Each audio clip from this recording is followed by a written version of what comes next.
Positive vibe श्रृंखला का आज 28वां दिन है और एक काफी अच्छे माहौल में आज फिर से हम मिल रहे हैं। और आज हम एक प्रयास भी कर रहे हैं कि आज तक हमने सुविचार, कुछ वंश परिचय, कुछ व्यक्ति विशेष परिचय हमने करवाया है। आज से 7 दिन के लिए हम ये आपके साथ थोड़ी, जिसको हम वैज्ञानिक इंफॉर्मेशन या माहिती कह सकते हैं, ऐसी बातों को हम आपके सामने लाने वाले हैं। और उसमें भी खास करके सौर मंडल के जो हमारे ग्रह हैं उसके विषय में थोड़ी थोड़ी बातें, रोज किसी एक ग्रह के विषय में हम आपसे बात भी साझा करेंगे। तो ये एक हफ्ते का हम नया आयाम आपके साथ आज की कड़ी से जोड़ रहे हैं। हर रोज की तरह आज हम शुरू करेंगे प्रार्थना से ही। दाराबेन हमारे साथ जुड़े हुए हैं और कृष्ण दामोदर स्तोत्र के आगे ले जाने में वो आज हमारी मदद करेंगे। तो कौन से श्लोक नंबर और आप पठन करने वाले हैं ये बताइए। हम श्लोक नंबर 3 और 4 का पठन करेंगे सर। ओके, करिए। विक्रेतु कामा किल गोपकन्या मुरारिपादार्पित चित्तवृत्ति दत्यादिकं मोहवशाद् मोचत् गोविन्द दामोदर माधवेति गृहे गृहे गोपवधू कदम्बा सर्वे मिलित्वा समवाप्य योगम् पुण्यानि नामानि पठन्ति नित्यं गोविन्द दामोदर माधवेति। अर्थात जिनकी चित्त वृत्ति मुरारी के चरण कमलों में लगी हुई है, वे सभी गोप कन्याओं दूध दही बेचने की इच्छा से घर से चली। उनका मन तो मुरारी के पास था, अतः प्रेमवश शुद्ध बुद्ध भूल जाने के कारण दही लो दही इनके स्थान पर जोर जोर से गोविंद, दामोदर, माधव आदि पुकारने लगी।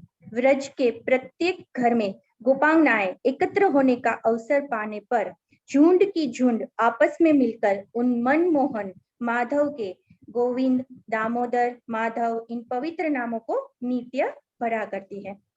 जय श्री कृष्ण। धन्यवाद दाराबेन, आपने ये विषय रखा। और शायद हकारात्मक के लिए भी ये बहुत जरूरी है कि किसी एक विषय के साथ उत्कट रूप से जब आप जुड़ जाते हो, अगर हकारात्मकता के साथ आप उत्कट रूप से जुड़ जाते हो तो बाकी सारे विचार जो हैं वो दूर हो जाएंगे, सिर्फ हकारात्मकता और हकारात्मकता ही रहेगी। धन्यवाद दाराबेन। आगे चलेंगे हम इस श्रृंखला में। तो हमें ग्रह परिचय करवाने के लिए मैं शारदा बेन से विनती करूंगा कि आज बुधवार तो है वैसे, मगर आप कौन से ग्रह का परिचय करवाने वाले हैं ये बताइए। जी सर, आज वैसे बुधवार तो है और ये बात मैं आज एक ग्रह तो है, लेकिन आज एक हमारी गुजरात की कोयल दिवाली बेन भिल है, उनकी जन्म जयंती है। तो हम कल से आपकी आज्ञा हो तो ये ग्रह परिचय का शुरू करें। इतनी पद्मश्री दिवाली बेन भिल, पद्मश्री दिवाली बेन भिल की आज जन्म जयंती है, बताइए। तो आज हम उसके बारे में बात कर लेंगे और कल से हम एक ग्रह। जी सर, पद्मश्री है और गुजराती साहित्य के श्रेष्ठ और अमूल्य उसका योगदान रहा है। तो और वैसे भी हमारे यहाँ के ही है। दिवाली बेन का जन्म 2 जून 1943 को अमरेली जिले के दलखानिया गांव में हुआ था। उनके पिता पुंजाभाई रेलवे में नौकरी करते थे। 1952 में पुंजाभाई का परिवार जूनागढ़ आया था और उनके बाद उन्होंने दिवाली बेन का विवाह राजकोट में करवाया था। सिर्फ 2 ही दिन वह ससुराल में रहे थे, क्योंकि उनके पिताजी का उनके समधी के साथ कुछ अनबनी हुई और ये शादी तोड़वा दी गई। ससुराल में 2 दिन रहने के बाद उन्होंने फिर कभी शादी नहीं की। और अपने भाई के साथ रहने के कारण वह उनको आर्थिक सहायता करना चाहती थी। तो उन्होंने एक अस्पताल में काम वाली बाई के रूप में नौकरी करना स्वीकार किया। उसके बाद उन्होंने बाल मंदिर में कहीं नौकरी की, फिर नर्स के लिए खाना भी बनाया करते थे। बचपन से ही उनकी रुचि भजन, लोकगीत गाने की थी और अपनी माताजी से और अपनी भतीजी से वह काफ़ी गीत सुन-सुन कर कंठस्थ किया करती थी, क्योंकि बिल्कुल भी पढ़ा-लिखा नहीं था उन्होंने। नवरात्रि के दौरान जब गरबा गाती थी तो लोग झूम उठते थे और जूनागढ़ के वरचारी चौक में जब वह गाती थी तो ऐसा समा बनता था कि पूछो ही मत। एक बार नवरात्रि के समय आकाशवाणी के अधिकारी वहां रिकॉर्डिंग के लिए आए और उन्होंने इस रत्न को पहचान लिया और वह अधिकारी हेमू गढ़वी के रिकॉर्डिंग के लिए उन्हें ले आए और वहां से उनका सफर शुरू हुआ। वह 15 साल के थे जब उन्होंने पहला स्टेज प्रोग्राम दिया और उसका पारितोषिक के रूप में उन्हें 5 रुपये मिले, तो वो बहुत ही खुश हुए थे। इसके बाद दिवाली बेन पीछे मुड़कर नहीं देखा। दिल्ली में, मुंबई में, लंदन में, फ्रांस में, अमेरिका, कराची जैसे स्थानों पर उनके अनेक कार्यक्रम दिखाए गए। स्टेज प्रोग्राम में उन्होंने सबसे ज्यादा गीत प्राणल व्यास के साथ गाए। उनकी सबसे बड़ी विशेषता यह थी कि वह हमेशा पारंपरिक वेशभूषा में रहे। कभी भी उनके सर से पल्लू नीचे नहीं उतरा। दिवाली बेन स्व सिखाया गायक थे और संगीत में कोई औपचारिक शिक्षा प्राप्त नहीं की थी। दिवाली बेन ने बड़ी संख्या में लोकगीत गाए, गरबा, भजन और फिल्मी गाने भी उन्होंने गाए। उनके जारी कैसेट में रेवा एवा एवा ए फिल्म और उनके कुछ चुनिंदा जो गाने थे, मारे टोडले बैठो रे मोर, सोना वाटकड़ी रे केसर घोलिया वालमिया, रामना बाण वाग्या, हरिना बाण वाग्या, હું તો કાગળિયા લખી લખી થાકી, વર્ષે અષાઢી મેઘ અને गुजराती फिल्म हल्ला गामड़े जइए रे। ये कुछ चुनिंदा और बहुत ही उन्होंने गीत गाए हैं। हमारी कॉलेज और स्कूल में हमने बहुत उनके प्रोग्राम भी सुने हैं, लाइव भी बहुत प्रोग्राम उनके सुने हैं। गुजराती समाज द्वारा उनकी यात्रा के दौरान लंदन में सम्मानित किया गया। उन्हें पद्मश्री 1919 में भारत को चौथा नागरिक सम्मान प्राप्त किया गया। गुजरात सरकार ने उन्हें गुजरात गौरव पुरस्कार से सम्मानित किया है। उन्हें जनता द्वारा गुजरात की कोयल के रूप में मान्यता दी थी। तो ये हमारी कोकिला है गुजरात की। शायद जो बातें हमने कही है वो तो सुनने में बहुत अच्छी लगती है, मगर उनका जो संघर्ष रहा, माने एक भील परिवार से होना और उसके बाद उस समय की बात है कि ये 60s की बात है, ये जो शारदा बहन बता रहे हैं वो 60s की बात है। तो उस समय जिस तरह से उन्होंने एक फीमेल सिंगर के रूप में आगे बढ़ना, धीरे धीरे धीरे करके उसको आगे ले जाना, और शायद उसके संघर्ष को भी अगर अलग से देखा जाए तो सबके लिए एक मोटिवेशनल ये बात बन सकती है। धन्यवाद शारदा बहन, ये दिवाली बहन के विषय में आपने बात कही। और आगे चलते हैं हम भगवत गीता ज्ञान की तरफ।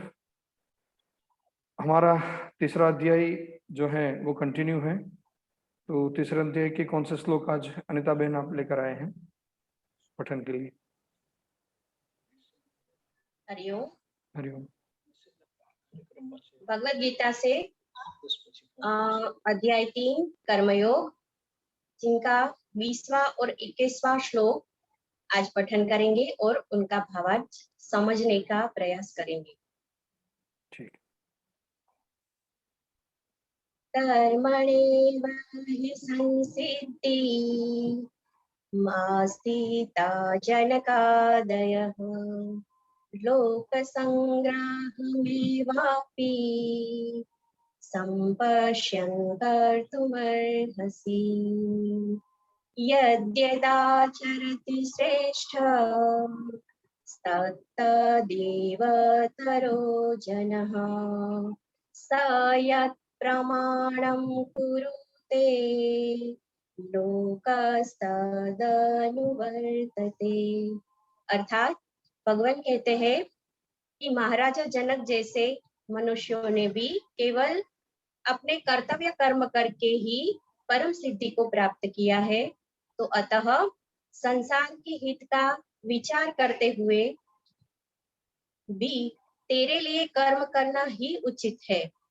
महापुरुष जो जो आचरण करते हैं, सामान्य मनुष्य भी उसी का अनुसरण करते हैं। वह श्रेष्ठ पुरुष जो कुछ आदर्श प्रस्तुत करते हैं, तो समस्त संसार भी उसी का अनुसरण करने लगता है। तो कर्तव्य कर्म ही श्रेष्ठ है। कर्तव्य कर्म करना हमारा परम कर्तव्य है। अस्तु। ये बात भी है कि आज से 15, 20, 25 साल पहले हमारे आइकॉन कोई अलग थे। भगवत गीता ने वही बताया है कि जिसके जो महापुरुष हैं, जिनको चलते हुए हम आगे चलते थे, जब तक हमारे आइकॉन में विवेकानंद जी या छत्रपति शिवाजी या महाराणा प्रताप थे, तब तक हमारे साथ जुड़े हुए प्रश्न बहुत कम थे।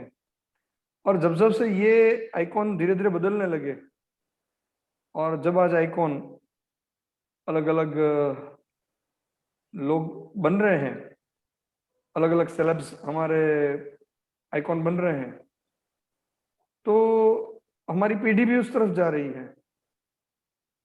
तो कर्म करना ये तो है ही, मगर साथ ही साथ ये भी बताया गया कि कर्म ऐसे करना कि समाज में उस कर्म की नोंद ली जाए और उस कर्म के ऊपर, उस कर्म के पीछे, उस अच्छे कर्म के पीछे लोग चले। ये बहुत ही जरूरी है। सिर्फ कर्म करना वो तो जरूरी है ही है, मगर ऐसा कर्म करें, ऐसा अच्छा कर्म करें कि हमारे किए गए कर्म के रास्ते पर बाकी के लोग भी चलते रहें। धन्यवाद अनिता बेन आज के भगवत गीता पठन के लिए। आगे चलेंगे हम। आज के हमारे मेहमान हैं, वैसे मोरबी से जुड़े हैं हमारे साथ, जयंती भाई राजकोटिया, मेरे वडील मार्गदर्शक हैं और बहुत अच्छा उनको सुनना ये हम सभी के लिए एक सौभाग्य का विषय है। तो उनसे उनकी एक पॉजिटिव क्वारंटाइन स्टोरी हम सुनेंगे, मगर पहले मैं अमी बहन से बताऊंगा कि पहले जयंती भाई का परिचय करवाएं और बाद में हम जयंती भाई से पॉजिटिव क्वारंटाइन स्टोरी और भी कोई मार्गदर्शन करना हो तो हमारा कर सकते हैं। हाँ अमी बहन पहले परिचय करवाएंगे।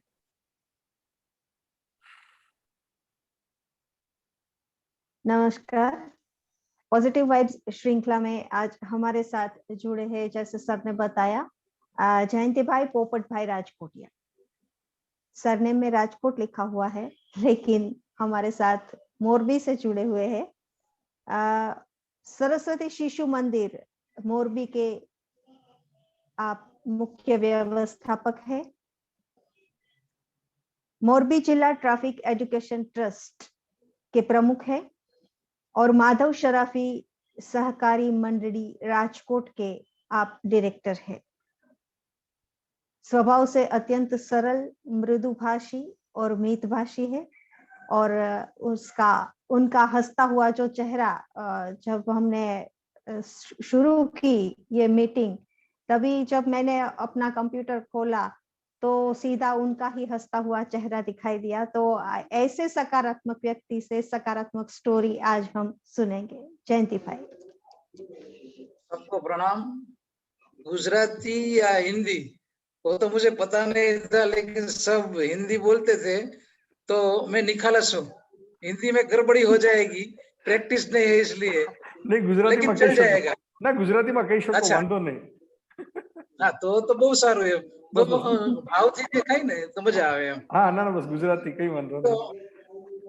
કોરોના સમય જ એવો હતો કે જેને કહેવાય ને કે આવું ક્યારેય પણ જીવનમાં કોરોના જોવા નથી મળ્યો, પણ ભૂકંપ જોવા મળી, પૂર જોવા મળ્યું, બાકીની જે વસ્તુ વાવાઝોડું હોય એ જોવા મળ્યું, વરસાદ ખૂબ જોવા મળ્યો, પણ આ કોરોના વખતમાં પણ જે કામ કર્યું આપણને તો આવશે જ નહીં, કારણ કે આપણે સવારમાં પ્રાણાયામ કરીએ છીએ, મુદ્રાઓ કરીએ છીએ, આપણે એટલું બધું કામ કરીએ છીએ, એટલે સ્વાભાવિક આપણે ધ્યાન રાખતા હતા. પણ મનમાં એમ કે આપણને તો કોરોના થવાનો જ નથી એમ. અને હતું પણ એવું કે ત્યાં સુધી નહોતું થયું જ્યાંથી ઇન્જેક્શન લીધું, રસી મિલાવ્યું, રસી લીધી પછી બીજે દી સ્વાભાવિક તાવ આવે અને જે કાંઈ ફેરફાર થાય એના કારણે શરીરમાં ફેરફાર થયો, બીજે દી તાવ આવ્યો, દવા લીધી, પછી તાવ બીજે દી ઉતરી ગયો. પરિસ્થિતિ એવી થઈ 2-3 દિવસ સુધી શરીરમાં તાવ જેવી અસર હોય પણ ટેમ્પરેચર ન હોય. પણ ઘરની અંદર એક શરદી જેવું થયું ઘરનાને. એટલે અમારા નજીકના અમારા જ વ્યવસ્થાપક ટીમમાં એક ડોક્ટર ગઢિયા સાહેબ છે, એમને બધા બતાવવા ગયા. ઈ ગયા, એમાં મારો દીકરો પણ ગયો. બધાને કીધું તમે જાઓ, મારે નથી બતાવવું, કીધું મને કઈ છે જ નહીં, થશે જ નહીં એમ. પણ ચિંતા એવું કે આપણા નજીકના લોકોને, આપણા મિત્ર સર્કલ પણ આપણી ચિંતા કરતા હોય. તો ડોક્ટરે ત્યાંથી મને ફોન કર્યો, મને તમે પણ આવી જાઓ, ટેસ્ટિંગ કરાવો એમ. સાહેબ ને ત્યાં ટેસ્ટિંગ કર્યું અને ટેસ્ટિંગમાં સૌથી વધુ મને આવ્યો. ત્યારે એમ થયું આપણને કોરોના આવે ખરો એમ. આપણે કોરોનાની સેવા કામ કરતા હોય, માર્ગદર્શન આપતા હોય, એના માટે બધું કરતા હોય, છતાં આપણને પણ કોરોના આવ્યો તો આપણે 14 દિવસ તો ઘરે રહેવું જ પડશે, આ તો નક્કી છે. પણ બધાની પરિસ્થિતિ એવી હતી કે સામાન્ય એના લક્ષણો લઈ અને 14 દિવસ ઘરે રહી અને નબળાઈ, આ સિવાય બીજું કઈ ઘરનાને નહોતું. મારી સ્થિતિ એવી હતી કે તરત ને તરત બીજે દિવસે રેમડેસિવિર શરૂ કરવા પડ્યા અને ઇન્ફેક્શન વધતું હતું. એટલે 4-5 દિવસ કઈ તકલીફ ન પડી, પછીની સ્થિતિ નબળાઈ આવતી હતી. પણ સ્વાભાવિક છે કે ઘરમાં રહેવાનું હતું. પણ કોરોના થાય એટલે સૌથી પહેલી વસ્તુ કે આરામ કરવો, અને આરામ જ કરે. ત્યારે એની પરિસ્થિતિ એવી હોય કે એને કઈ વિચાર પણ ન આવે, એને બીક કરી ગઈ હોય, પણ આરામ બીક નહોતી. આરામ કરવાનું ચોક્કસ હતું. એમ થાય કે આપણે કોઈ દિવસ 1 કલાકે સૂતા નથી, રાતના 12 સુધી, સવારના 6 થી રાતના 12 આપણા પાસે કામ પેન્ડિંગ જ હોય, અને આપણી આવડત પ્રમાણે આપણે કામ કરતા હોય, હંમેશા બીજાનું વિચારીને કામ કરતા હોય. તો એના કારણે પરિસ્થિતિ એવી થઈ કે મારે ઘરમાં શું પડ્યું તો હવે શું કરવાનું એમ.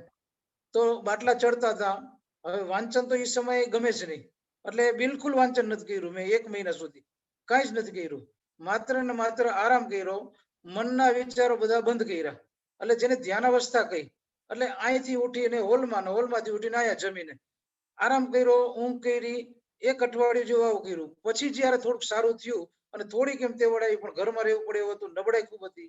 પછી શું કરવાનું, તો મેં જેટલા વિચારો કર્યા હતા, અને ત્યારે જે વિચાર કરેલા, સ્વાભાવિક જે કામ આપણે સંગઠનમાં કરતા હોય એ વિચાર વધુ આવે. એટલે મેં કીધું અત્યારે આ 1 વર્ષથી આપણે શિક્ષણ વ્યવસ્થાની અંદર જે કાંઈ ભણાવીએ છીએ, ઓનલાઈન નહીં પણ ઓનલાઈન તરીકે યુટ્યુબમાં બનાવી અને યુટ્યુબ મૂકતા, એટલે બાળકો જ્યારે અનુકૂળતા હોય ત્યારે એના માતા પિતા આખા દિવસમાં એને ભણાવી દે અને એનું લેસન મોકલી દે. ઓનલાઈન ક્યારે અમે વિદ્યાલયમાં કર્યું જ નથી, કારણ કે વિદ્યાર્થીઓ સામે બેસાડવા અને આપણે ભણાવવું એ તો એક એની પરિસ્થિતિ પછી ભયંકર જ થતી હોય છે. અને મેં કીધું એના માટે બધા વાલીઓને વિચાર કરીને પૂછવું જોઈએ. એટલે આ બધા વિચારો જે કરે, વિચારો આવ્યા છે એ હું તમને કહું, અને એનું ઇમ્પ્લિમેન્ટેશન કરાવ્યું, અને એનાથી ખૂબ સારો અનુભવ રહ્યો એમ. એટલે એ હુતા પણ એ સમયમાં આપણા વાલીઓ હતા એને મેં ફોન કર્યો, આપણા પરિચિતોને ફોન કર્યો, આપણા આચાર્યને ફોન કર્યો, આપણા મિત્રોને પણ ફોન કર્યા. આ સ્થિતિમાં 15 દિવસ એવા હતા કે વોટ્સએપ ખોલો કે ફેસબુક ખોલો, દર કલાકે એક આપણા નજીકના સ્નેહીઓ સ્વર્ગે સિધાવતા હતા. અને ભયંકર સ્થિતિ હતી કે જે આપણને બીક હોય કે હારું આપણે તો કોઈ દી આપણા ઘરની પરિસ્થિતિ, આપણા વ્યવહારિક જીવન, આપણું આ બધું, અને આપણે જાશું તો શું થશે, અને ક્યારેક આપણને બીક લાગે આ બધું પૂરું થાય અથવા આપણે વ્યવસ્થિત ગોઠવી દે પછી આપણે જાય તો વાંધો નહીં, નકર હારું આપણા સિવાય હરશે ને નહીં. પણ એ દિવસોમાં આપણી બીક વહી ગઈ કે આપણે પણ આમાં ગમે ત્યારે જઈ શકાય. એટલે એક તો સૌથી પહેલું કે પોઝિટિવ જેને કહેવાય ને, કે જેનું જન્મ એનું મૃત્યુ, એટલે મૃત્યુ સ્વીકારાઈ ગયું, કે આજે પણ અત્યારે બેઠા મૃત્યુ આવે તેનો ડર નથી. આ સૌથી પહેલી વસ્તુ છે, અને એ સૌથી સારી વસ્તુ છે. નકર માણસને ઈ જ બીવરાવી નાખે કે હારું મરી જવાનું છે, મૃત્યુ થઈ જશે તો શું. પણ મૃત્યુ થાય તો સ્વાભાવિક છે, કરોડો વર્ષોથી આ દુનિયા હાલે છે, કોઈના વગર ક્યાંય અટકું નથી. આપણને જ માત્ર એવું હોય છે કે આપણા વગર અટકે છે, પણ આ માન્યતા પણ ખોટી સાબિત થઈ છે. કારણ કે મેં જાતથી અનુભવ્યું છે કે આટલા લોકો વયા ગયા, આટલી નાની ઉંમરના વયા ગયા, હવે શું થશે, એની વ્યવસ્થા શું કરવી એનો વિચાર કરવાનો. પણ જવાનું છે નક્કી છે, જ્યારે ઈશ્વરની ઈચ્છા થશે ત્યારે આપણને લઈ જશે. એક વિચારી હતો. બધાને મેં ફોન કર્યા એટલે એને આશ્વાસન આપ્યું અને કીધું કે આ જે પરિસ્થિતિ જે છે સ્વીકારવાની, એને એક શ્રદ્ધા ભાવથી જોવો કે જે બની રહ્યું છે એમાં આપણે શું કરી શકીએ. આપણે આપણા મિત્રને, આપણા સ્નેહીઓને, આપણા દર્દીઓ ઘરના હોય તો પણ આપણે ક્યાંય મદદ નથી કરી શકતા. એટલે એક તો આપણે કોઈને કાંઈ કરી નહોતા શકતા, વધીને આપણે એને દવાખાને વ્યવસ્થા કરી દઈ. વ્યવસ્થામાં પણ એવું હતું કે એક જ હારે મારે ખુદનો કે જે અમે સીટી સ્કેન કરાવવા ગયા, બધા જ ઓળખે છે મોટા ભાગના ડોક્ટરો બધા જ, તો પણ 3 કલાક હું હોસ્પિટલ તેવડ નહોતી તો પણ બહાર બેઠો હતો અને પછી અમે 2 માણા સીટી સ્કેન કરાવ્યું. ડોક્ટર ઓળખતા પણ પરિસ્થિતિ જેવી કે કેટલા લોકો હોય, ડોક્ટરની પરિસ્થિતિ એવી શું, તો કીધું જેમ આવે એમ વારો એ જ રીતે કરજો, બાકીની ચિંતા ન કરો, જે છે એ સીટી સ્કેન કરાવવા 3જે દિવસે ગયા હતા. પછી તો 2 દિવસે રિપોર્ટ થયા.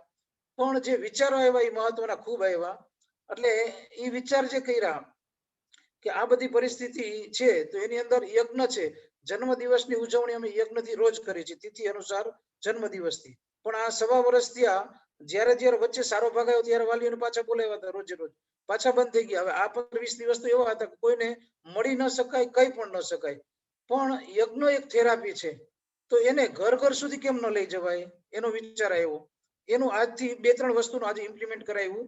2-4 દિવસથી વાત કરી, આજે એની જુદી જુદી ટીમ બનાવી અને એ કામ કેમ કરવું એનું આખું માર્ગદર્શન આપ્યું. આખું વર્ષ અભ્યાસમાં જે ખામીઓ રહી ગઈ હતી કે આખું વર્ષ ભણાયું, હવે બધા વિષયો કઈ પૂરા થયા હોય એવું પણ નથી. એટલે બધા જ આચાર્ય કીધું તમે દરેક વાલીઓને 35-40 વાલીઓ હોય તો બધાને 2 દિવસમાં ફોન કરો કે આખું વર્ષ ભણાવ્યું છે, તો એ ભણાવવામાં તમને ક્યાંક ને ક્યાંક ખામી હશે, ક્યાંક ને ક્યાંક નહીં આવડ્યું હોય, ક્યાંક ને ક્યાંક સમજાણું નહીં હોય, તો એમાં અમારી શું ખામી છે, તમારા બાળકને ક્યાં અટકે છે, તો અમને સૂચન કરો તો અમને પણ ખ્યાલ આવે. તો એના કારણે થઈ અને વાલીઓમાં ક્યાંક ને ક્યાંક ક્યારેક ફરિયાદ હતી કે આવું સમજાતું નથી, આવું, તો બધા જ વાલીઓ કીધું ના ના તમે ખૂબ પ્રયત્ન કર્યો છે. અને મનમાં જે દ્વેષ હોય ને નાના મોટા એ પૂરા થઈ ગયા. અને એના કારણે બધા જ વાલીઓનો રિસ્પોન્સ ખૂબ સારો આવ્યો કે ના ના તમે જે મહેનત કરી છે આ મહેનત કોણ કરે. વચ્ચે વચ્ચે પણ અમારા આચાર્યને કીધું વાલી સંપર્ક જ્યાં જ્યાં એવું લાગતું અહીંયા આજુબાજુ કરજો, ફોન ઉપર પણ અઠવાડિયે 15 દી એકવાર પૂછી લેવું. અને એ પૂછવાથી ખૂબ ફાયદો થયો છે કે બાળકોની સાથે પણ વાત કરી, વાલીઓની પણ સાથે વાત કરી હતી. એક બીજું કે આ સમયની અંદર સામાન્ય માણસો હોય, આ સંસ્થામાં જે કામ કરતા હોય એમાં ઘણા લોકો એવા છે મધ્યમ વર્ગના છે, સામાન્ય વર્ગના છે. તો આ જે નોકરી કરતા વર્ગ છે, તો આચાર્યની અંદર આજે પ્રાઇવેટ સ્કૂલો હોય, ટ્રસ્ટની સ્કૂલો હોય, સમાજમાંથી આવતા હોય, તો જે રીતે આવતા હોય એમાં એ લોકોને આજે બચત અને મદદ આ 2 વસ્તુ બહુ અગત્યની સમજાણી છે. કારણ કે સામાન્ય માણસ 15-20 હજાર પગાર હોય, 25 હજાર પગાર હોય, એને એક દવાખાનું આવી જાય તો એનો જે ખર્ચ છે એ કેવડો મોટો હતો. એના માટે શું, તો એનો આ વિચાર આવ્યો સુધા એ અઠવાડિયા પહેલા વાત કરી અને આજથી એની ટીમ બનાવીને ઇમ્પ્લિમેન્ટ કરાવ્યું કે એક શરાબી મંડળી જે હાલે છે, ભલે રજીસ્ટર અત્યારે ન કરાવી, આપણે વરદી પછી કરાવશું, પણ એક વિશ્વાસના વાતાવરણથી, એક નૈતિકતાથી આપણે 100 જણાનો સ્ટાફ છે તો 100 જણા 300 રૂપિયા આજે આપણે દર મહિને આપણે કાઢીએ, એક ભેગું થાય, એ ક્યાંય દેવા જેવું હશે તો દેશું, નકર રાખશું.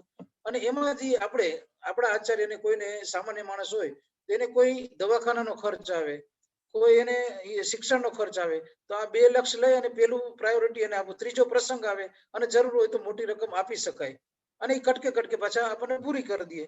તો બેંકમાં જાય તો બેંકની અંદર વધારાના ખર્ચા થતા હોય, બેંકમાં પાસ કરવા માટે 15 દી મહિનો દી લાગતો હોય, તો આ ન લાગે તો આપણા જ આચાર્ય 100 જણાને આપણે કેમ મદદ ન કરી શકીએ. આ જ પૈસા છે આપણે કમાવા કરતા આપણે બચત કરી આપણા જ પરિવારના લોકોને આપણે કેમ મદદ કરી શકીએ. આ ભાવના સાથે અને એક વિશ્વાસના વાતાવરણ સાથે તો એ આજે ટીમ બની, આજે કામ શરૂ થઈ ગયું છે. યજ્ઞ થેરાપીને મેં કીધું તો યજ્ઞ જન્મદિવસ ઉજવણી છે, પણ ઘર સુધી કેમ જાઓ, તો ફરીથી દરેક ક્લાસના વાલીઓને ફરીથી ફોન કરી, અત્યારે વાતાવરણ સારું છે તો દરરોજ જન્મતિથિ હોય તો એને રોજે રોજ ફોન કરી દો, કાલે તમારો જન્મદિવસ છે તો આવવાનો છે, તો સવારે ઉજવણી કરવા આવે. ધારો કે એમાં નથી આવ્યા તો એ દિવસે એને પાછો ફોન કરો કે દર પૂનમના દિવસે બધા જ કોમન થાય છે તો એની અંદર પણ આવો. તો યજ્ઞની અંદર આવશે તો અમારી આ યજ્ઞનું ખૂબ મહત્વ છે મોરબીમાં અને લોકો સુધી, વાલીઓ સુધી ખૂબ પહોંચ્યું છે. પણ એક યજ્ઞ થેરાપી તરીકે પણ આપણે પ્રસ્થાપિત કેમ ન કરી શકીએ. જે રોગ માટે જે અંદર સામગ્રી હોમવી પડશે એ હોમી અને એનો અનુભૂતિ કરાવીએ. તો એનું પણ આજે એક ટીમ બનાવીને કીધું કે આપણે ઘર ઘર સુધી, આપણા આચાર્ય છે આચાર્યની આજુબાજુમાં આપણા વાલીઓને અમે તમારા ઘરે યજ્ઞ કરવા આવશું તો દર અઠવાડિયે અત્યારે 2 ઘરે જાય એવો પ્રયત્ન કરો. એની આજુબાજુ વાળાને બોલાવો, એને બેસાડો, એને બેસાડીને પછી એમાંથી કોઈ કહે તો એની ઘરે પણ જાઓ. તો ઘરે ઘરે જેમ પેલા 5000 વર્ષ પહેલા સવાર સાંજ યજ્ઞ થતા હતા એમ આપણે વધુ યજ્ઞ કેમ ન કરાવી શકીએ. તો આજે એ ટીમ શરૂ થઈ ગઈ છે અને કર્યું છે. વિદ્યાલય અમારું છે એની અંદર ગાય છે, ગાય આધારિત, પણ ગાય એક છે એ પૂરતું નથી, વિદ્યાલયમાં ગાય હોવી જોઈએ. તો એનો વિચાર આવ્યો કે ગાયની ગૌશાળા 15-20 ગાય હોય અને ગાય આપણા કાર્યકર્તાના આધારે થાય, સમાજ આધારે થાય, એ લોકોને આની અંદર જોડી, તો એની પણ આ ટીમ બની છે. તો આ બધી વસ્તુ જે કામ કરવાનો આપણને તક મળી, એ ખૂબ સારી તક મળી, ખૂબ વિચાર કરવાની તક મળી, અને વિચાર કર્યા પછી ઇમ્પ્લિમેન્ટેશન થયું. આજે તો એમાં કાર્યકર્તા ટીમમાં જોડાણા, હજી વાલીઓને ભવિષ્યમાં કેમ જોડવા એની એક યોજના, સુતા જે વિચાર આવ્યા એ આજે વ્યવહારિક બાબતમાં આવી ગયા. એમ ક્વોરન્ટાઇન જ્યારે થયા હતા ત્યારે વાલીઓ કોઈ હોય, આપણા પરિચિતો હોય, મિત્ર હોય, સ્વયંસેવકો હોય, તો ક્યાંય ને ક્યાંય ક્વોરન્ટાઇનમાં તો એને ફોન કરી દેતા હતા એની દવા લેવા માટે, તો બીજા કાર્યકર્તાને કહીને એની દવાની વ્યવસ્થા કરવાની, એને ડોક્ટરને બતાવવાનો, રિપોર્ટ મોકલવાની. આવું બીજા દ્વારા પણ આપણે ઘણું બધું કામ થઈ શક્યું. કારણ કે કોને કે લોકો ઘણી વાર એને ઓળખતા હોય, પણ કેવું કેમ, પણ જેની સાથે આત્મીયતા હોય ને એને બધું દિલ ખોલીને કહેતા હોય છે. એટલે મારી પોતાની પરિસ્થિતિ એવી હું ઊભો ન થઈ શકું, પણ સુતા મેં ઘણા બધા કામ કર્યા. એનો પણ મને આત્મસંતોષ છે કે આપણે બીજા માટે શું કરી શકીએ. આ બહુ મહત્વની વસ્તુ છે. આપણે આપણા માટે જીવવાનું નથી, આપણે હંમેશા બીજા માટે જીવવાનું છે. આ જ આપણું અંતિમ લક્ષ્ય હોઈ શકે.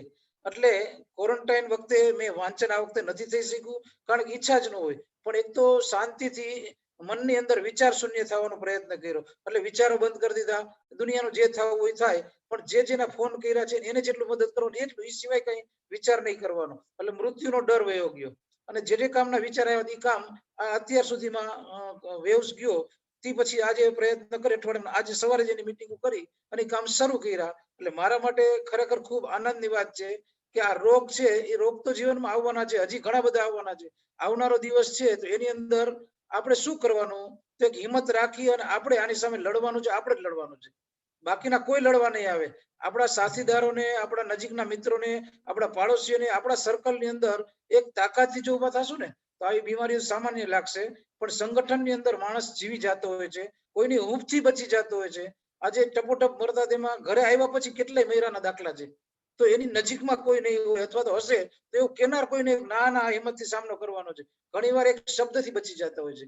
બાકી તો ઈશ્વરે ધારેલું, એમાં આપણે કઈ કરી ન શકીએ. પણ આપણે આપણા વિચારથી મજબૂત રહીએ અને આપણે વધુ ભગવાને 100 વર્ષ આપણને 100 વર્ષ જીવવાની આપણે તમન્ના રાખવી જોઈએ. આજે હું કહું છું કે મારે 100 વર્ષ જીવવા છે, તંદુરસ્તીથી જીવવા છે. એટલે એક પ્રયત્ન કરતા રહી છીએ. અને ખૂબ સારી રીતે અમે 14 દિવસને બદલે મેં 1.5 મહિના સુધી આરામ કર્યો હતો. 1.5 મહિના પછી હું મારી ઓફિસ જવા માંડ્યો છું. આજે પણ કેટલાય લોકો આવે છે ને એમ કે તમને હારું કઈ થતું નથી. અરે થાય શું? તો આ પ્રમાણે મારું જે કામ હતું એ બધું કર્યું છે. જે વિચાર આવ્યા એ વ્યવહારિક બાબતમાં પણ શરૂ કરી દીધા છે. નવા વિચારો આવે હું સીધા પ્રયોગ રૂપે અનુભવ કરું છું, અને એ પ્રયોગમાંથી નવું નિર્માણ થાય છે. આજે એક સામાન્ય વિદ્યાલય હતું, એક શિશુ મંદિર. આજે ભારતમાં કદાચ હું કહું તો અતિશયોક્તિ નથી, પણ પહેલી કક્ષાનો અમારો જે પ્રયોગ છે સમગ્ર વિકાસનો, એમાં 1 નંબરનું વિદ્યાલય છે. અને જે બાળકો, આચાર્યોનું જે નિર્માણ થાય છે એનું ભાવ જગત મજબૂત થાય છે, એની રાષ્ટ્રભક્તિ મજબૂત થાય છે, એની જે પ્રેરણા છે કે સમાજ આધારિત અને પરિવર્તન કરવું શિક્ષણ દ્વારા, અને સમાજ માટે આપણે જીવન જીવવું, અને સમાજ માટે જેટલું થઈ શકે કરવું. આ સમાજ છે એ રાષ્ટ્રદેવથી મોટો કોઈ દેવ નથી. ભારત માતાના ચરણોમાં મારી વાત મૂકીને મારી बात पूरी करूँ છું. नमस्ते. बहुत ही बढ़िया जयंती भाई। वैसे भी ऊर्जा के स्रोत रहते हैं हर वक्त आप, कभी ना कभी आपसे बात होती रहती, माने आपसे तो बहुत ऐसे मुलाकात होती रहती कैजुअल भी, तो ऊर्जा के स्रोत रहते हैं आप। तो ये एक प्रेरणा रहती है कि बहुत सारे विषय ऐसे हैं कि जिसको हमने नए विषय शुरू करना और उसके लिए पूरा प्लानिंग करना और ये करना, ये भी एक पूरा नया आयाम रहा कि भाई इतना किया। और आज तक में माने करीब करीब मैं मान रहा हूँ पिछले 15-20 दिनों में जो आप बाहर निकले इससे, तो सारी चीजों को आज से आप इम्प्लीमेंट करना भी आपने शुरू कर दिया है। तो बहुत बहुत धन्यवाद आपका कि पॉजिटिव वेब श्रृंखला में आके आपने अपने ये पॉजिटिव जो विचार हैं वो भी रखे।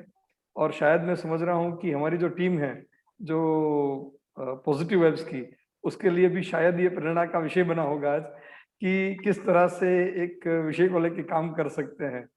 तो बहुत बहुत धन्यवाद आपका। आगे चलेंगे हम इस श्रृंखला में। अब अमी बहन, आपको एक पॉजिटिव मोरल स्टोरी हमारे सामने रखनी है, तो जल्दी से आप पॉजिटिव स्टोरी सुना दीजिए आज आप।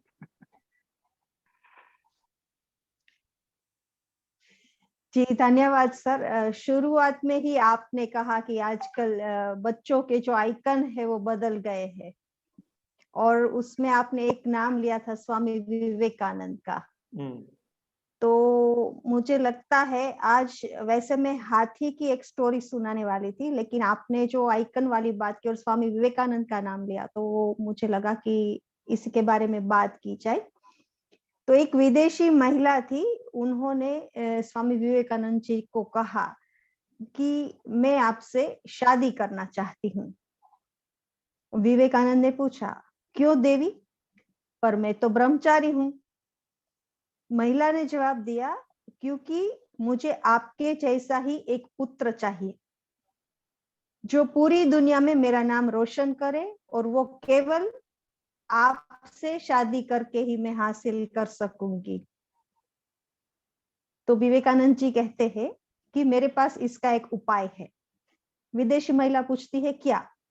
विवेकानंद जी मुस्कुराते हुए कहते हैं कि आप मुझे ही अपना पुत्र मान लीजिए, और आप मेरी माँ बन जाइए। मैं आपको मेरे जैसा पुत्र, उससे आपको मेरे जैसा पुत्र भी मिल जाएगा, और मुझे अपने ब्रह्मचर्य के व्रत को तोड़ना भी नहीं पड़ेगा। महिला तो हतप्रभ हो गई और विवेकानंद जी को ताकने लगी और रोने लग गई। तो यही होती है महान आत्माओं की विचारधारा। पूरे समुद्र का पानी भी एक जहाज को नहीं डुबा सकता जब तक पानी को जहाज अपने अंदर न भरे। इसी तरह दुनिया का कोई भी नकारात्मक विचार आपको नीचे नहीं गिरा सकता जब तक कि आप उसे अपने अंदर आने की अनुमति ना दे। धन्यवाद। धन्यवाद अमी बहन। एक बस अब रास्ता भगवत गीता ने खोला था, और वहां से चलते चलते जयंती भाई ने भी वही विषय को पकड़ा और आपने भी वहीं से पकड़ा। और शायद यही है कि हम जिसको हमारे अंदर ले जाएंगे वही हमारे अंदर प्रकट होंगे। वो कोई बॉलीवुड का एक्टर हो, एक्ट्रेस हो, या फिर कोई संत महात्मा हो, या कोई अच्छे हमारे योद्धा हो। तो यही बातें चलती रहती हैं हमारे सबके जीवन में। हमें यह तय करना होता है कि हमें क्या करना है। बहुत सारे विकल्प भी हमारे सामने हैं, हकारात्मक और नकारात्मक बहुत सारे विकल्प हमारे सामने खुले रहते हैं, मगर ये हमें देखना चाहिए कि कौन से हकारात्मक विकल्पों पर हम काम कर सकते हैं, और उन हकारात्मक विकल्पों पर बिना किसी भी व्यवधान को या बिना किसी भी विचलित होके हमें डटे रहना चाहिए उस विषय पर।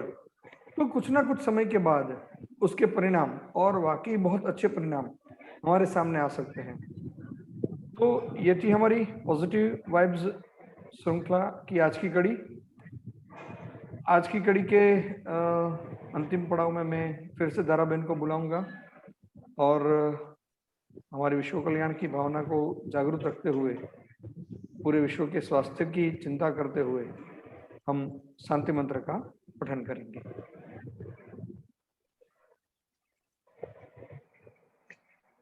ओम सर्वे भवन्तु सुखिनः, सर्वे सन्तु निरामयाः, सर्वे भद्राणि पश्यन्तु, मा कश्चित् दुःखभाग् भवेत्। ओम शांति शांति शांति।